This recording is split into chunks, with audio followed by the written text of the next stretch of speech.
مساء الخير حبايبي، ويلا نعمل مع بعض أكلة صيامي، أكلة حرشة كده بس تفتح النفس جدا. أكلة فيها حاجات كتير، فيها حديد، فيها نشويات، فيها خضار، فيها كل حاجة. يلا مع بعض نشوف الوصفة. معايا كده بتنجانتين، أي نوع بتنجان عندك هتجيبيه.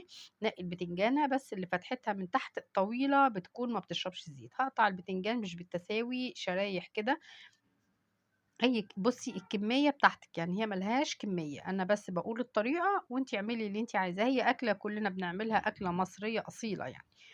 بعد ما قطعت البتنجان قشرته، بقطع البتنجان زي ما هو، لو بالطول يبقى بالطول، بالعرض يبقى بالعرض، يبقى كده ما يشربش معاكي زيت أكتر. قطعت البتنجانتين ورشيت عليهم رشة ملح، واحطهم في الشتاء او اسيبهم ساعة ساعتين كده لحد ما يتصفوا بالمية اللي فيهم. خلاص، ممكن تحطيهم في الشتاء او في الشمس او في اي حتة عندك. دول بطاطس تحمير. جبت بطاطستين كبار او 3 بطاطسات زي ما انتي حابة. نقي البطاطساية اللي فيها نقطة حمراء، حطيتهم في مية وغسلتهم وحطيتهم في شوية مية، وهبدأ اقطع البطاطس من نص 2 كده. جربوا الطريقة دي في تقطيع البطاطس، بتفرق معاكي جدا. ودي في البطاطس اللي بتبقى مدورة بتبقى حلوة قوي. قطعها شرايح كده زي ما انتوا شايفين. مش تخينة ومش رفيعة، مش شيبسي، اضخم من الشيبسي كده بشوية. بس هنقطعها بالمنظر ده، قطعيها بقى كلها. كمان جبت الفلفل نقي الفلفلاية اللي بيبقى من فوق 4 مش 3، بتبقى أحلى وبتبقى فلفلاية بلدي حلوة. وكمان ما بتبقاش البذور بتاعتها ما بتبقاش ممررة ولا غامقة من جوه ولا أي حاجة. يعني أنا أسمع يقولوا نقي الفلفلاية اللي فوق 4.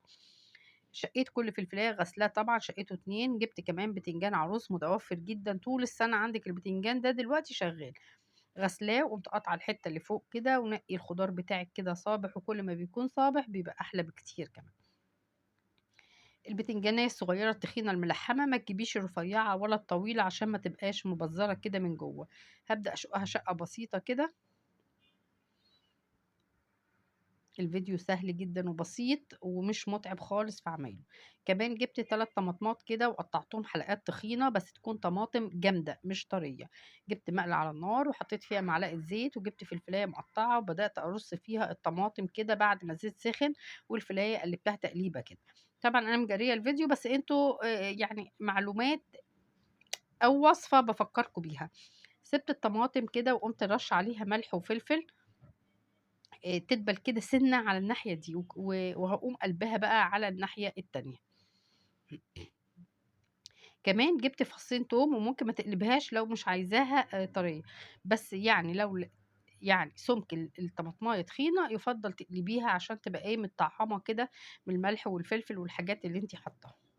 هترشي رشة خفيفة كده، ومعايا فصين توم.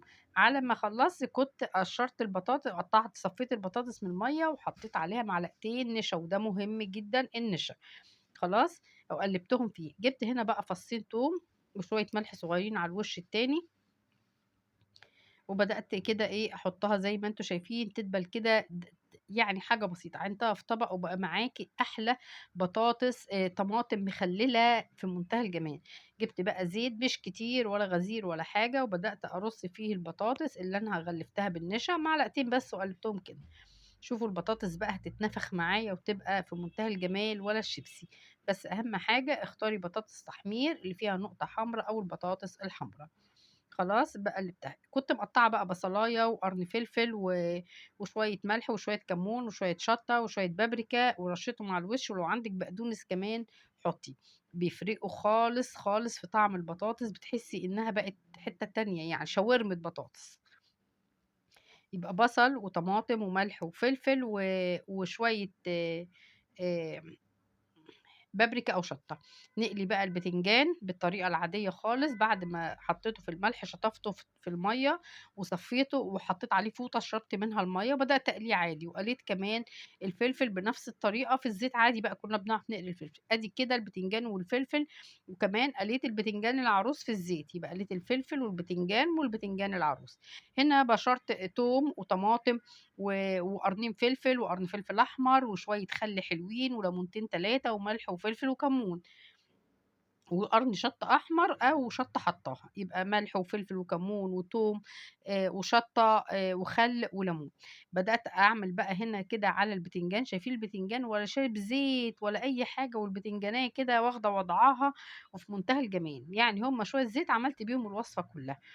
كمان الفلفل قليته وما اتبّلهوش أوي وحطيت عليه كده شوية من الخلطة ديّة، والبتنجان حطيت عليه كمان من الخلطة ديّة، وكمان هاحشي بقى البتنجان المخلل.